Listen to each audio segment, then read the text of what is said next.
At their 10th anniversary party, surrounded by champagne toasts and forced smiles, Marcus spat on his wife, calling her a barren failure in front of his entire family.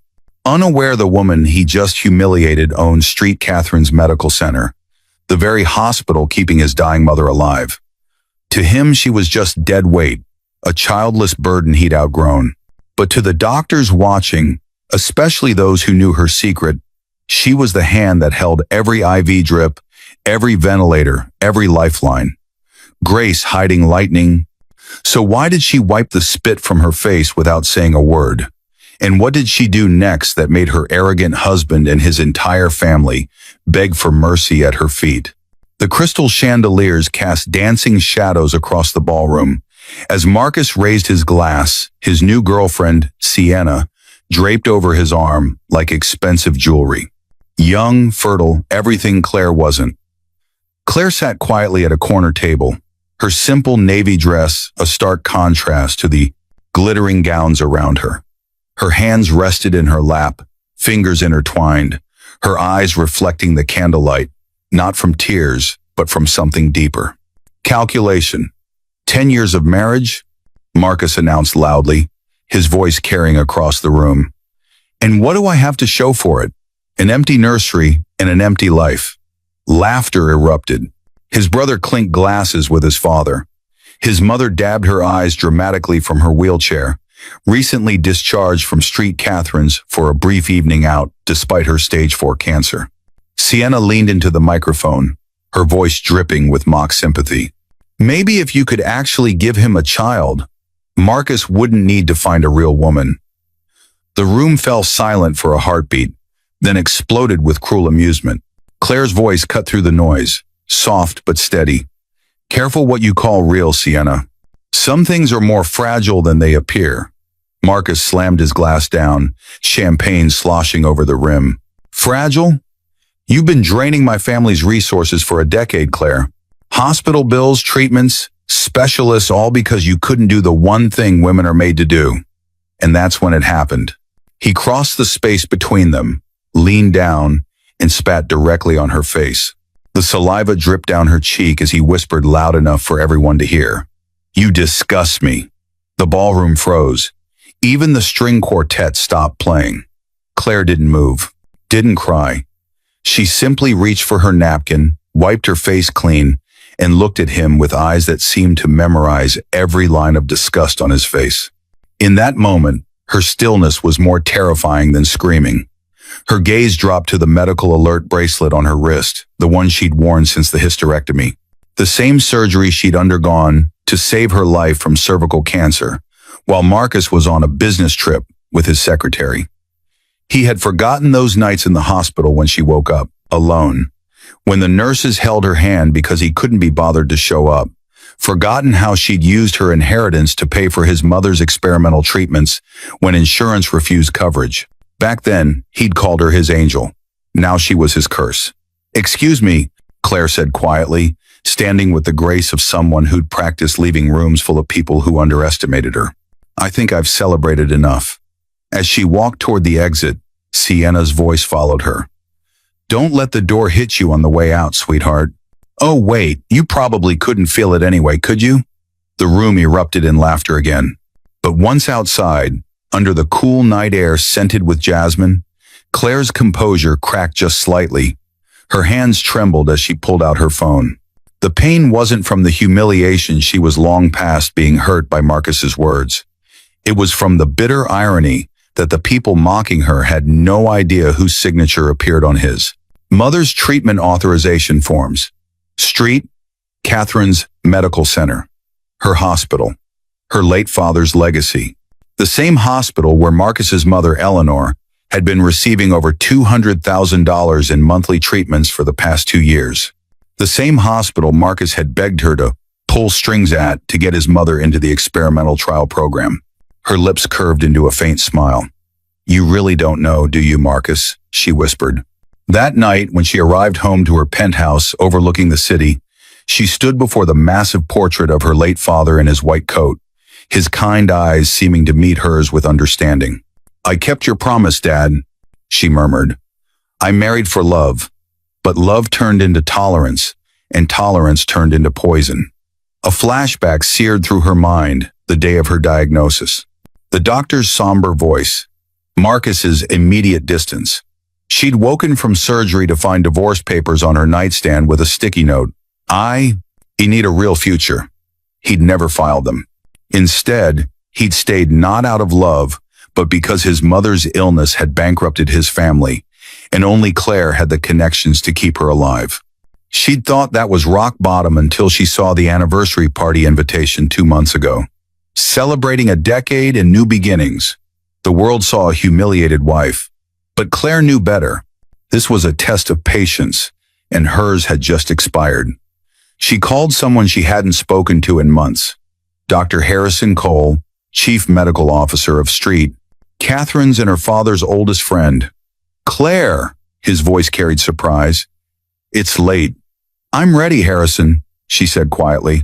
It's time we reviewed the ethics board policies at Street Catherine's. Are you sure? He asked carefully. Once we start this protocol, there are procedures, reviews. I don't want to hurt her, Claire interrupted. But I want him to understand who holds her life in their hands. Thunder rolled outside her floor-to-ceiling windows, and her reflection in the glass seemed almost unfamiliar. Poised, patient, powerful. For the first time since her surgery, Claire didn't feel broken. She felt dangerous. The next morning, sunlight streamed through the tall windows of Claire's private office at Street Catherine's Medical Center. The modern space overlooked the city. With awards and commendations lining the walls, most people didn't know the reclusive hospital owner's identity. She preferred it that way. Claire pressed the intercom. Dr. Cole, please come in. Moments later, Harrison entered, his silver hair and steady demeanor carrying decades of medical ethics and loyalty to the Whitmore family. Claire, he said gently, I've reviewed Eleanor Parker's file as you requested. Her treatment plan is aggressive but necessary. The experimental drugs are showing promise. Claire's fingers traced the edge of the file. And if we were to pause the treatment, Harrison's eyes widened. She'd have weeks, maybe days. Claire, I know what Marcus did to you, but Eleanor is innocent, Claire finished softly. I know. I'm not a monster, Harrison, but Marcus needs to understand something. Her voice hardened. He spat on me because he thinks I'm powerless. He thinks his connections, his charm, his male privilege gives him control. She looked up, eyes sharp.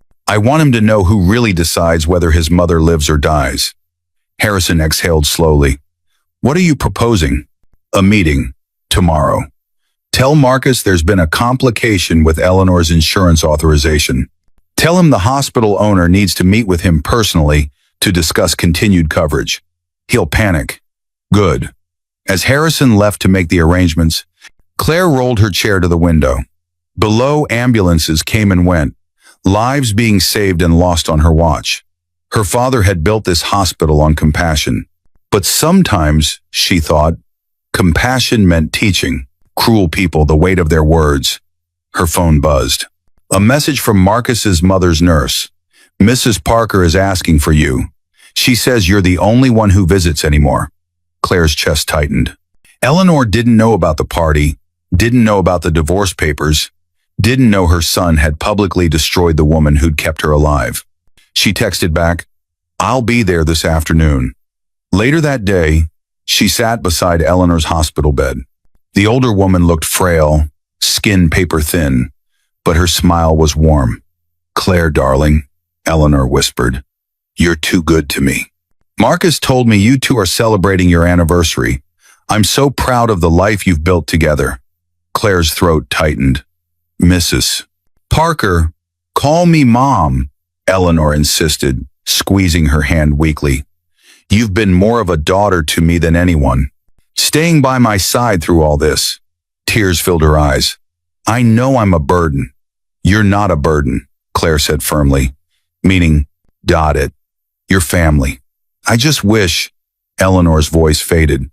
I wish I could see you and Marcus have children. Claire looked away. Some things aren't meant to be. As she left Eleanor's room, a nurse approached her quietly. Dr. Whitmore, there's been a situation. Mr. Parker tried to access his mother's treatment plan files and was denied. He's demanding to speak with administration. Claire's expression remained neutral. Tell him he'll get his meeting tomorrow, 9 a.m. sharp, in my office. The nurse's eyes widened slightly. She was one of the few who knew Claire's identity. Should I warn him who he'll be meeting with? No, Claire said softly. Let it be a surprise. The next morning, Marcus stormed into street, Catherine's lobby with Sienna trailing behind him, her designer heels clicking on the marble floor. This is ridiculous, he muttered to her. Some bureaucrat wanting to discuss Mom's treatment? I'll sue this entire hospital if they try to cut her off. Baby, calm down, Sienna purred. You'll charm whoever it is. You always do. They were escorted to the top floor executive level. Marcus had never been up here before. The receptionist, professional and cold, gestured to the double doors. Miss Whitmore will see you now. Miss Whitmore? Marcus frowned. I thought the owner was some reclusive old man. The doors opened. Claire sat behind a wide mahogany desk, medical journals stacked neatly, her father's portrait hanging behind her. She wore a crisp white blazer, her hair pulled back, every inch the powerful executive. Marcus froze mid-step. His mouth fell open. Claire? Sienna blinked rapidly. Wait, you work here? Claire's calm smile never wavered. Good morning, Marcus. Sienna. Please, sit.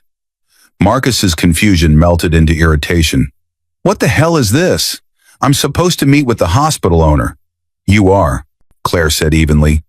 I am Dr. Claire Whitmore, majority owner and CEO of Street Catherine's Medical Center. You're in my hospital.